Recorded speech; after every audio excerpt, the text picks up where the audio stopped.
നമ്മുടെ Christmas സീരീസിൻ്റെ 8ാമത്തെ video ആണ് കേട്ടോ ഇത്. അപ്പോൾ ബാക്കി 7 വീഡിയോസും കണ്ടിട്ടില്ലാത്തവരാണെങ്കിൽ ഒന്ന് പോയി കാണണേ. അപ്പോൾ ഇഷ്ടപ്പെടുകയാണെങ്കിൽ തീർച്ചയായിട്ടും ഒന്ന് സപ്പോർട്ടും കൂടെ ചെയ്തേക്കണേ. ഈ ഇടയ്ക്കിടയ്ക്ക് സപ്പോർട്ട് ചെയ്യണേന്ന് പറയുന്നത് ഇപ്പോൾ നമ്മുടെ സപ്പോർട്ടൊക്കെ വളരെ കുറവാണ് കേട്ടോ. നിങ്ങളുടെ സപ്പോർട്ട് പ്രതീക്ഷിച്ചാണ് ഞാൻ ഈ സീരീസൊക്കെ സ്റ്റാർട്ട് ചെയ്തത്. പക്ഷേ ഒരു സപ്പോർട്ടും ഇല്ല. അതുകൊണ്ടാണ് കേട്ടോ ഇടയ്ക്കിടയ്ക്ക് ഇങ്ങനെ പറയണത്. അപ്പം നമ്മളിന്ന് ചെയ്യാൻ പോകുന്നത് ഒരു ബോയാണ്. നമ്മൾ ബ്രേസ്ലെറ്റും മാലയും കമ്മലും ഒക്കെ ചെയ്തു. പക്ഷേ ഒരു ബോ മാത്രം ചെയ്തില്ലായിരുന്നു. അപ്പോൾ ഇന്ന് നമ്മൾ വൈറ്റും റെഡും തീമിലെ ബീഡ്സും ഫ്ലവേഴ്സും ഒക്കെ വെച്ചിട്ട് ഒരു സിമ്പിളായിട്ട് അടിപൊളി ബോയാണ് ചെയ്തെടുക്കാൻ പോണത്. ഈ 8 വീഡിയോസ് ചെയ്തതിൽ നിങ്ങൾക്ക് ഏറ്റവും ഇഷ്ടപ്പെട്ട ഐറ്റം ഏതാണെന്ന് കൂടി ഒന്ന് കമൻറ്റ് ചെയ്യണേ.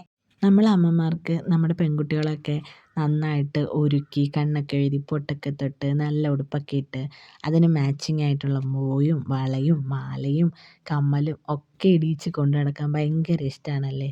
എനിക്കും ഭയങ്കര ഇഷ്ടമാണ്. ഞാൻ പ്രഗ്നൻ്റ് ആയിരുന്നപ്പോൾ ഏറ്റവും കൂടുതൽ പ്രാർത്ഥിച്ചത് ഒരു മോളായിരിക്കണേ എന്നാണ്. എനിക്കിങ്ങനെ ഒരുക്കിക്കൊണ്ട് നടക്കാനേ. എത്ര വലുതായാലും നമുക്കത് ഭയങ്കര സന്തോഷമാണല്ലേ. അല്ലെങ്കിലും അവരിങ്ങനെ ഒരുങ്ങി പോണ കാണാൻ തന്നെ ഒരു ഭംഗിയാണ്. ആൺകുട്ടികൾ ഭംഗിയല്ലെന്നല്ല കേട്ടോ ഞാൻ പറഞ്ഞത്. നമ്മൾ പെൺകുട്ടികളെയല്ലേ ഇങ്ങനെ ബോയൊക്കെ വെച്ച് കണ്ണൊക്കെ എഴുതി വാലൊക്കെ ഇട്ട് കൊണ്ട് നടക്കാൻ പറ്റത്തുള്ളൂ. അതുകൊണ്ടാണ് കേട്ടോ ഞാൻ അങ്ങനെ പറഞ്ഞത്.